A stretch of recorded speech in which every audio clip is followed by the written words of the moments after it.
Morning বন্ধুরা, কেমন আছো সবাই? আশা করছি ভালো আছো।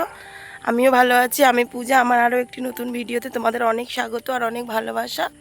আর এই যে সকাল সকাল বেরিয়ে পড়েছি মর্নিং ওয়াকে। দেখছো সকালটা কতটা শান্ত, আর পায়ে না ঘাসের উপর দিয়ে যাচ্ছি, পুরো শিশির লাগছে। শিশির পড়ে আছে ঘাসের উপরে সব। এই দেখো, এখনো কি বলো তো, ভালো করে না পরিষ্কার হয়নি, জানো তো। এখনো সূর্য মামাটি ওঠেনি, তো সকাল সকাল বেশ ঠান্ডা ঠান্ডা, বেশ ভালো লাগে হাঁটতে। তো চলো যাই। বেশ কয়েকদিন ধরে আমার হাজব্যান্ড কিন্তু যাচ্ছে আমার সঙ্গে মর্নিং ওয়াকে।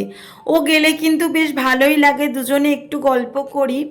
তো এমনিতেও সারাদিন তেমন ও সময় পায় না, মানে কথা বলা, দুজনে কথা বলা। তো যেহেতু দুজনে হাঁটি, মানে সকালবেলা মর্নিং ওয়াকে যাই, তো একটু গল্প করতে করতে যাই। আর এদিকে যে আমি আর আমার হাজব্যান্ড গেছিলাম তা নয়, আমার বোন আর একটা কাকিমা সম্পর্কে হয়। তো আমরা গিয়েছিলাম মোট 4 জন। আর একটু তাড়াহুড়ো করে মানে মর্নিং ওয়াকে হাঁটতে হয়, যে কারণে আমি বেশিক্ষণ না ফোনটা মানে ধরে থাকতে পারি না হাতে, জানো তো। এই কারণে কিছুটা তোমাদেরকে দেখালাম। আর এই যে দেখো, এরই মধ্যে আমি কিন্তু চলে এসেছি বাড়ির দিকে। আমি হাঁটি প্রায় পৌনে 1 ঘন্টার মতো। সকালবেলা মর্নিং ওয়াকে যাওয়ার আগে ভেবে নিই যে এসে কি করব। মর্নিং ওয়াকে যাই বটে, কিন্তু মনটা থাকে আমার ঘরের দিকে। কেন বলো তো, এসে মনে হয় কি কখন আমি তাড়াতাড়ি করে সংসারের কাজকর্মগুলো সেরে নেব। আরও তো মেয়ের স্কুল থাকলে কোনো কথা নেই। তো আমাকে এসে তাড়াতাড়ি করে কাজ সেরে আবার রান্না বসাতে হবে। আর এই যে দেখো, আমার শ্বশুরমশাইও গিয়েছিল কিন্তু মর্নিং ওয়াকে। তো যেহেতু ওনার একটু বয়স হয়ে গিয়েছে, সেই কারণে একটু আস্তে আস্তে হাঁটে। তো যাই একই সঙ্গে, কিন্তু ফিরি একটু দেরিতে, আমার শ্বশুর ফেরে আর একটু আগে আমরা ফিরে আসি। এদিকে আমি ফিরে এসে চলে এলাম ঘাটে, কারণ আগের দিনের কয়েকটা বাসন ছিল, সেগুলো মেজে নেব। আর কয়েকটা জামা কাপড় ছিল, তো আগে জামা কাপড়গুলো আমি এদিকে ভিজিয়ে দেব। কেন বলো তো, কারণ একটু জামা কাপড়গুলো ভিজিয়ে দেওয়া থাকলে ময়লাটা ছেড়ে যাবে। আমি যে সকালবেলা উঠে জামা কাপড়গুলো ভেজাবো, ভিজিয়ে মর্নিং ওয়াকে যাব, সেই সময়টুকু থাকে না। কেন বলো তো, আমি তো অনেকটা তাড়াতাড়ি উঠতে পারি না। মানে আমি উঠি পৌনে 5টা বা 5টা বাজতে 10 বা 5টায়, এরম সময় উঠি। তো এই সংসারের যদি কিছু টুকিটাকি কাজ করতে হয় না বন্ধুরা, তাহলে কিন্তু আমাকে 4:30টাতে উঠতে হবে। তো যেটা আমার পক্ষে একদমই পসিবল নয়। তো আমি কিন্তু একেবারে ভোরবেলা উঠতে পারি না। বিয়ের আগেও কিন্তু আমি ভোরবেলা উঠে একদমই পড়াশোনা করতে পারতাম না, যে কারণে তো মায়ের কাছে ভীষণ বকাবকি করতাম। আমি রাত জেগে পড়াশোনা করতাম, মানে 2টো, 2:30, 3টে পর্যন্ত আমি পড়াশোনা করেছি। কিন্তু যে রাতে ঘুমিয়ে ভোরবেলা উঠে আমি যে পড়াশোনা করব, সেইটা আমি একদমই পারতাম না। তো আমার মা ভীষণই বকাবকি করতে এই নিয়ে, যে তুই রাত জেগে পড়াশোনা কেন করিস, ভোরবেলা উঠে পড়। তো যেটা আমি পারি না, আর বলেও বা কী হবে বলো। তো যাই হোক, দেখো এদিকে আমি বাসনগুলো সব একে একে মেজে নিচ্ছি। আর এদিকে না কয়েকদিন মানে যেহেতু রোদ উঠেছিল আর বৃষ্টি হয়নি, সেই কারণে পুকুরের জলটা অনেকটাই কমে গিয়েছে। আমাদের পুকুরে না গরমের সময় একেবারেই জল থাকে না, পুরো শুকনো হয়ে যায়। পুরো শুকনো মানে একদম যে শুকনো হয়ে যায় তা কিন্তু নয়, বেশ অনেকটাই জল কমে যায়। আর এদিকে কি বলো তো, আমার মেয়ের স্কুলের ড্রেস তো প্রতিদিনই কাচতে হয়, মোজা, কারণ এত স্কুলে ঘাম দেয়। তো সেই ড্রেসটা আমি নেক্সট দিন আর পরাই না, আমি প্রতিদিনই কেচে নিই। তো সেগুলোই আমি ঝটাপট করে কেচে নিলাম। আর এই যে বাসনগুলো মেজে আমি এইখানে উবুর করে দিই। কেন বলো তো, ঝট করে জলটা না ঝরে যায়। এবারে আমাদের যে মানে সেলফের উপরে মানে রাখবো বাসনগুলো, তো জল পুরো ভর্তি হয়ে যায়। আর এই যে চাতালটা দেখতে পাচ্ছ, এইখানে কিন্তু আমরা আগে জল দিয়ে ধুয়ে দিই, তারপরেই বাসন উবুর করে দিই। তো তোমরা হয়তো অনেকেই ভাববে যে পূজা, কেন তুমি ওইখানে বাসন উবুর করো, নোংরা থাকে। তো আমরা পরিষ্কার করেই কিন্তু বাসনটা উবুর করি। তো একটু জল ঝরে গেলেই কিন্তু আবার তুলে নিই। এই যে কাজকর্মগুলো করছি, একটু পরেই কিন্তু আমি তুলে নেব। কারণ কি, বাইরে অনেক পোকামাকড় থাকে, বেয়ে উঠতে পারে বাসনে, বেশিক্ষণ রাখি না, জাস্ট জলটা ঝরে গেলেই কিন্তু তুলে নিই। আর এদিকে সকাল সকাল কি বলো তো, কাচাকুচি যেহেতু হয়ে গিয়েছে, তো জামা কাপড়গুলো বাইরে মেলে দিলাম। আর এখন এত রোদ, এত গরম, তো বেশিক্ষণ জামা কাপড় শুকাতেও লাগে না। আধা ঘন্টা, মানে 2 ঘন্টা, 2.5 ঘন্টার মধ্যেই জামা কাপড় সমস্ত কিছু শুকনো হয়ে যায়।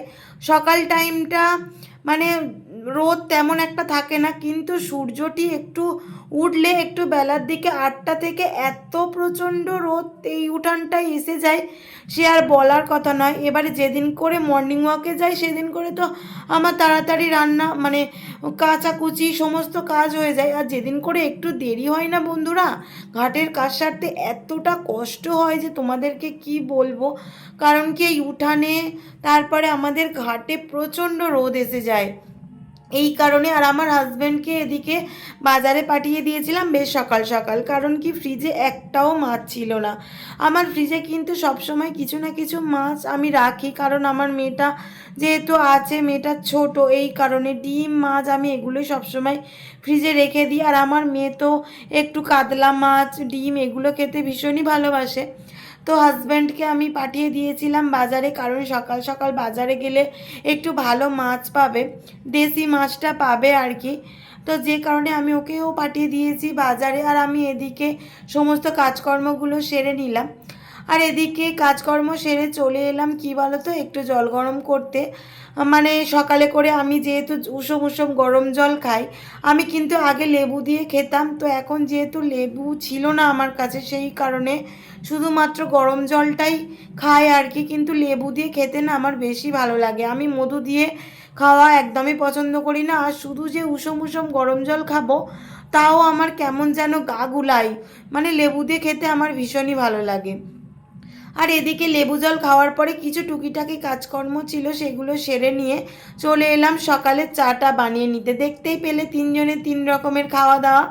আমার বর খাবে দুধ চা, আমি খাবো গ্রিন টি, আর আমার মেয়ে খাবে হরলিক্স। যে কারণে আমি এদিকে 3 জনের জন্য 3 রকম খাবার বানিয়ে নিয়ে চলে এলাম, কারণ একটু খাওয়া দাওয়া না করলে আবার আমি কাজকর্ম করতে পারবো না। তো এদিকে দেখো, মেয়েকে খাইয়েও টিউশনে পাঠিয়ে দিলাম, আমার হাজব্যান্ড নিয়ে চলে গেল টিউশনে। আর তারপরেই চলে এলাম কোথায় বলো তো, যেটা থাকে মেয়েদের প্রতিদিনই কাজ, বিছানাটা তুলে নিতে। প্রতিদিন দেখবে বিছানাটা তোলা হয়ে গেলে জামা কাপড় কাচা আর বাসন মাজা, এই 3টে যদি তোমার কাজ হয়ে যায় না, দেখবে তোমার অনেকটা কাজ হালকা হয়ে যায়। আর আজকে কি হয়েছে বলো তো বন্ধুরা, সকালে এই কাজগুলো করতেই আমার বেজে গিয়েছিল প্রায় 8টা। যে কারণে আমি আর সকালে ঘরটা মোছা হয়নি, শুধুমাত্র ঝাঁট দিয়ে রেখে দিয়েছিলাম, তারপরেই বসিয়ে দিয়েছিলাম রান্না। কারণ কি বলো তো, আমার মেয়েটা যাবে স্কুলে, এবার টাইমে যদি না ওর ভাত দিতে পারি, ওকে আমি সময় ঠিক মতো স্কুলেও নিয়ে যেতে পারবো না। আর আমার মেয়েটা কিন্তু ভীষণই বকাবকি করে ও যদি না ফার্স্ট বেঞ্চে বসতে পারে। যে কারণে এদিকে বিছানা গুছিয়ে আমি চলে এলাম রান্নাটা বসাতে। এই যে 3 জনের জন্য করে নিয়েছি 3টে ডিম সিদ্ধ, আর আজকে তোমাদের দাদাভাই নিয়ে এসেছিল পমপ্লেট মাছ, তো সেটা আমি নুন হলুদ মাখিয়ে নেব বলে নুন হলুদ রেখেই দিয়েছি। আর করেছি কি বলো তো, অনেক রকমের সবজি ছিল, তো সেইগুলো দিয়েই 1 রকমের সবজি করেছিলাম, আর পমপ্লেট মাছের তরকারি করেছিলাম। তো আমাদের এখানে না এখন তেমন বড় বড় পমপ্লেট মাছ আর পাওয়া যাচ্ছে না, জানো তো। আগে কিন্তু আমার হাজব্যান্ড আনতো বেশ বড় বড় পমপ্লেট মাছ, তো এখন আর সেটা আর পাওয়া যাচ্ছে না, কেন জানি না। এই ছোট ছোট পমপ্লেট মাছগুলো আসছে, তো সেটাই আনছে। প্রথমে বসিয়ে দিয়েছিলাম একটু আলু ভাজা, কেন বলো তো, মেয়েটাকে বলেছি আজকে আলু ভাজা দিয়ে টিফিন দেবো। আগের দিন দিয়েছিলাম ব্রেড, তো সেটা না ও ভালো করে খায়নি, কেন বলো তো, এত গরম ওদের স্কুলে, যে কারণে না ও খেতে পারেনি।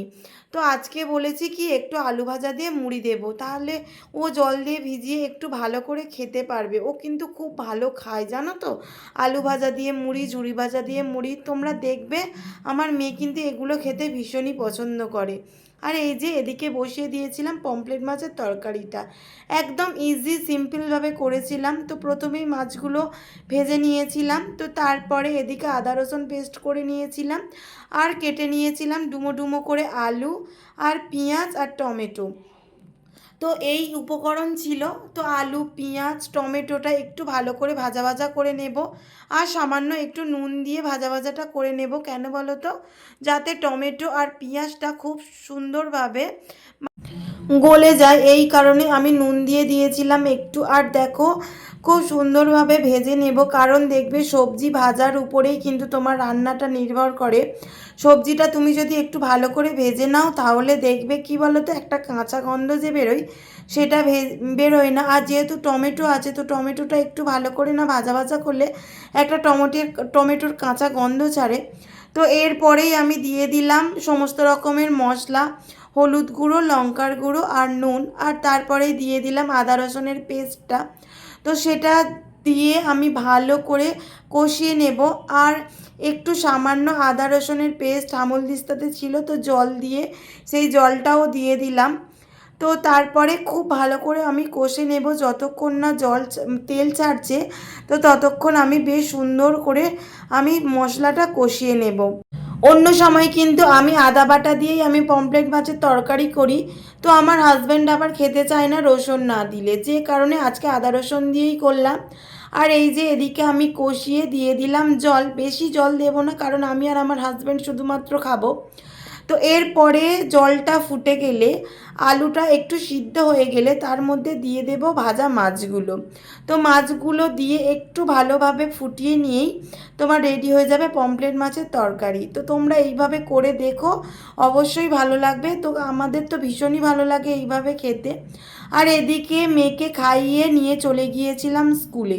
তো স্কুলের পথে এই যে গাছগুলো দেখতে পাচ্ছ, এই গাছগুলোতে এত পাখি ছিল না, যেন মনে হচ্ছে যে শীত পড়ে গেছে। শীতকালে দেখবে অনেক রকম পাখি আসে আমাদের গ্রামে গঞ্জে আর কি, তো সেই রকমই আমি তোমাদের সঙ্গে একটু শেয়ার করলাম।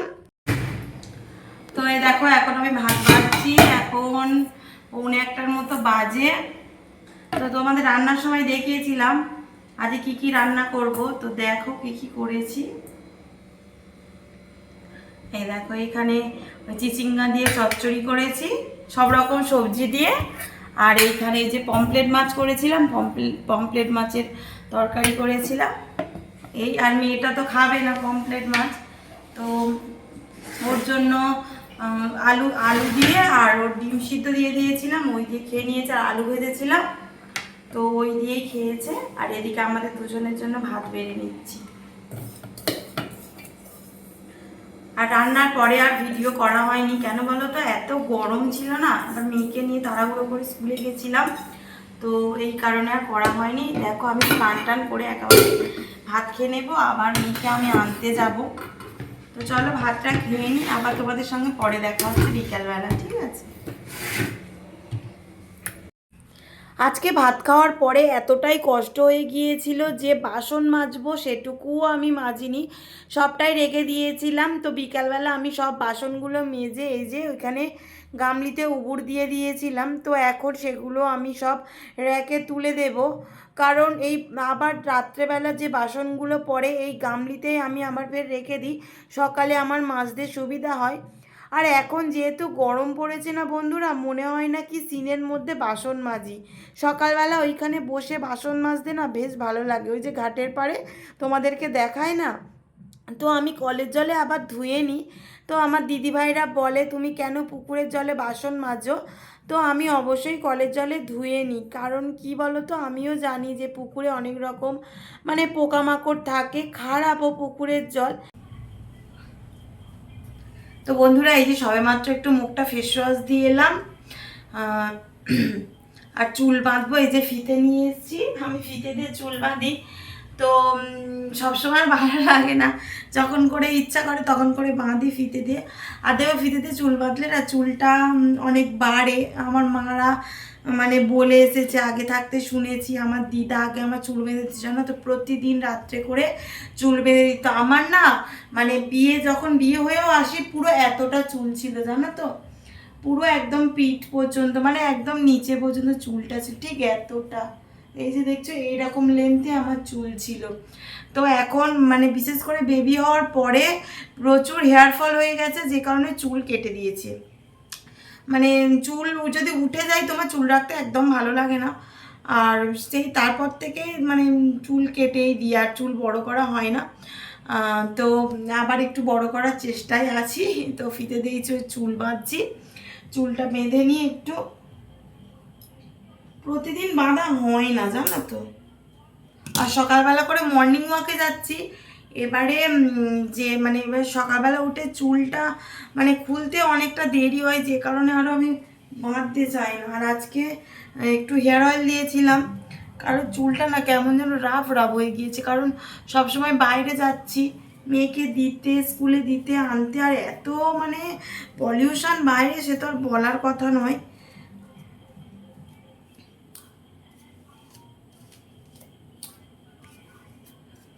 চুলটা ভীষণই রাফ হয়ে গিয়েছে, আর যে কারণে আজকে একটু হেয়ার অয়েল দিয়েছিলাম চুলেতে, তাও দেখছো কেমন জট জট হয়ে আছে।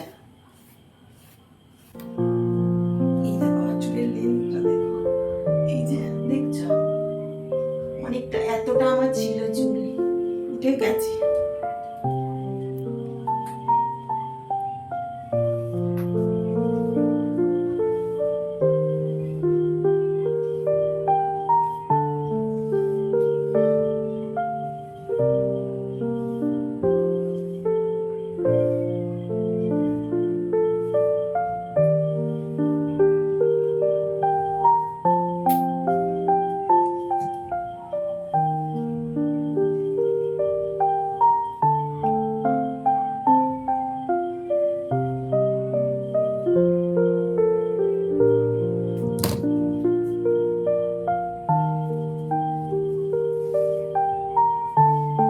তো বন্ধুরা, আজকে ভিডিওটা এই পর্যন্ত। যদি আমার ভিডিওটা ভালো লাগে অবশ্যই লাইক কমেন্ট শেয়ার করবে এবং সাবস্ক্রাইব করে পাশে থাকা বেল আইকনটি অবশ্যই প্রেস করে দেবে, যাতে আমার ভিডিওটা সবার আগে তোমার কাছে পৌঁছে যায়। টাটা, গুড নাইট, আবার দেখা হচ্ছে নেক্সট ভিডিওতে।